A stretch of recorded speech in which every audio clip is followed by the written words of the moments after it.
Titulares. Le contamos cuáles son las teorías de la comunicación. Conozca de qué se trata la teoría de Berlo. La importancia de la teoría de la información. Adentrarnos en la teoría interaccional. Aprenda más acerca de la comunicación y la globalización. Les damos la más cordial bienvenida a Comunicación en Sala, un espacio que nos permite estar más cerca de ustedes aprendiendo cada día un poco más de comunicación. Esto es Comunicación en Sala. Avancemos y nos vamos en contacto porque ya tenemos señal con José Muñoz. José, cuéntenos cuáles son las teorías de la comunicación y qué podemos contarles a todos nuestros seguidores. Adelante, José. Exploraremos las teorías de la comunicación, fundamentales para entender cómo nos comunicamos como sociedad.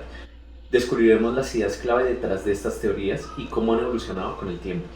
La comunicación es un proceso complejo y dinámico que nos permite compartir información, ideas y emociones. A lo largo de la historia, diferentes teorías han intentado explicar cómo funciona la comunicación. Algunas de las más influyentes son teoría de los usos y gratificaciones, que se centra en cómo las personas eligen y utilizan los medios de comunicación para satisfacer sus necesidades. Teoría de la espiral del silencio de Elizabeth Newell-Newman, que argumenta que las personas tienden a no expresar opiniones impopulares por temor a ser excluidas socialmente. La teoría del efecto limitado, que propone que los medios de comunicación tienen un impacto limitado en la formación de opiniones y actitudes debido a la influencia de factores sociales y personales. La teoría del efecto limitado, que propone que los medios de comunicación tienen un impacto limitado en la formación de opiniones y actitudes debido a la influencia de factores sociales y personales. A medida que avanzamos en el siglo XXI, las teorías de comunicación han evolucionado para adaptarse a los cambios en la tecnología y la sociedad. El auge de las redes sociales y la globalización han llevado al desarrollo de nuevas teorías, como la teoría de la convergencia de Henry Jenkins, que sugiere que los medios de comunicación y las audiencias están en constante interacción y transformación. Las teorías de la comunicación nos ayudan a comprender cómo nos relacionamos unos con otros y cómo los medios influyen en nuestras vidas. A medida que seguimos avanzando en la era digital, estas teorías seguirán evolucionando y adaptándose a nuestro cambiante panorama comunicativo. Ahora vamos con Franci, que nos contará de qué se trata la teoría de Berlo. Gracias, José. Así es, les cuento qué es el modelo de Berlo. El modelo de comunicación de David Kenneth Berlo fue presentado por primera vez en su obra teórica El proceso de la comunicación, publicada en 1960. Allí explica principalmente cómo funciona el proceso de comunicación masiva y cómo recibe la audiencia los distintos mensajes que le son presentados. El modelo abarca desde componentes como lo son los 5 sentidos del ser humano hasta un contexto más social de los distintos públicos a los cuales va dirigido el mensaje. Esta teoría, que intenta explicar el proceso de la recepción de mensajes, ha sido principalmente relacionada con la comunicación de masas, pero es igualmente válida y aplicable a la comunicación interpersonal. Según Berlo, la comunicación es un proceso en el que existe una fuente que crea un mensaje que desea transmitir, lo decodifica y luego lo envía a través de un canal, a fin de que el receptor decodifique el mensaje para poder recibirlo. Pero lo que hace especial al modelo de Berlo es que cada elemento es mencionado por él tiene características específicas que nos demuestran que son más complejos de lo que podríamos creer. Berlo despojó el proceso de comunicación de Shannon y Weber de su naturaleza meramente matemática para aplicarlo a una comunicación más humana. Pero hablemos de cuáles son estos elementos. Primeramente, hablemos de qué es la fuente. La fuente puede ser una persona o un grupo de personas. Es la creadora del mensaje. Tiene una intención, es decir, tiene una razón de querer comunicarse. También posee factores personales que afectan el proceso de comunicación. Por ejemplo, las actividades comunicativas: hablar, escribir, leer, escuchar, reflexionar o pensar. Las actitudes positivas o negativas hacia un tema hacen hacia sí mismo y hacia el receptor. Los conocimientos previo a saber sobre el tema a tratar, los sistemas sociales y la cultura donde la fuente proviene y ha sido formada. Ahora vamos con otro factor y este es el mensaje. Es la traducción de ideas en un código simbólico, es decir, un sistema conocido de la fuente y del receptor, como lo son el lenguaje o los gestos. Seguimos con el canal. Es el medio por el cual el mensaje es transmitido. Aquí encontraremos a los 5 sentidos humanos: la vista, el oído, el tacto, el olfato y el gusto. Seguimos con el receptor. Es quien decodifica el mensaje y, al igual que la fuente, puede ser una persona o un grupo de personas. Además, también cuenta con los mismos factores que pueden afectar el proceso de comunicación que la fuente. Vamos con las características del modelo de Berlo. Este se caracteriza porque considera que la comunicación tiene un propósito, es decir, la comunicación que establece la fuente tiene como objetivo influir en los demás. A medida que la fuente conozca mejor su propósito comunicacional, esta será más afectiva y eficaz. Por otro lado, para Berlo, otro aspecto diferenciador de este modelo comunicativo es que considera que los factores personales que afectan a la fuente y al receptor son muy importantes. Ahora veamos más acerca de la teoría de la información con Juan Liévano. Juan, cuéntanos. Gracias, compañera, por tu palabra. Y claro que sí, bueno, nosotros vamos a seguir con un tema muy particular y muy importante, que es la teoría de la información. Entonces podemos comenzar con la pregunta: ¿qué es la teoría de la información? Bueno, la teoría de la información, también conocida como teoría matemática de la comunicación, es un planteamiento que estudia el procesamiento y medición de datos de transmisión de una información la cual quiere viajar de un punto a otro. El flujo de un mensaje entre un emisor y un receptor a través de un canal que elegimos determinado. ¿Cómo surge la teoría de la información? Esta es una pregunta de los inicios que es muy importante y todo comienza con el nombre técnico, que es la teoría matemática de la información. Fue propuesta en 1949 por el matemático e ingeniero Claude Shannon. No obstante, es el resultado de investigaciones iniciadas hace casi 30 años antes de los científicos mismos. Se llevó a cabo un esquema de una máquina capaz de procesar los datos de la información a través de emisiones de símbolos. Fue el último precedente para el desarrollo y culminación y consagración de la que se llamó, y ahora hablamos, teoría matemática de la comunicación. Todos los estudios de la época tenían en común el mismo objetivo: buscar formas eficientes de utilizar canales de comunicación para enviar una información por medio de un canal sin que se viera afectada la calidad del mensaje que viajaba de este lado a este lado por medio del canal. Bueno, otra pregunta muy importante es la de los elementos. ¿Cuáles son los elementos de la teoría de la información? Fuente de información o emisor. Elemento capaz de emitir un mensaje. Así de simple como lo dice. En la teoría de la información, las fuentes principales son, las más principales son las aleatorias, cuando un mensaje no se puede predecir; estructuradas, cuando hay cierto nivel de redundancia y orden; no estructuradas, en la que todos los mensajes son aleatorios, sin relación ni sentido, por lo que hay una pérdida de parte del mensaje en su camino.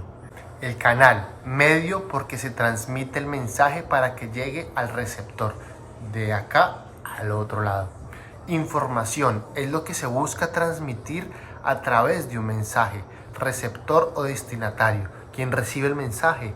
Ruido, diferentes causas que impiden que el mismo mensaje original llegue con normalidad en el proceso de flujo de la información, de manera que el receptor no podrá entenderlo completamente.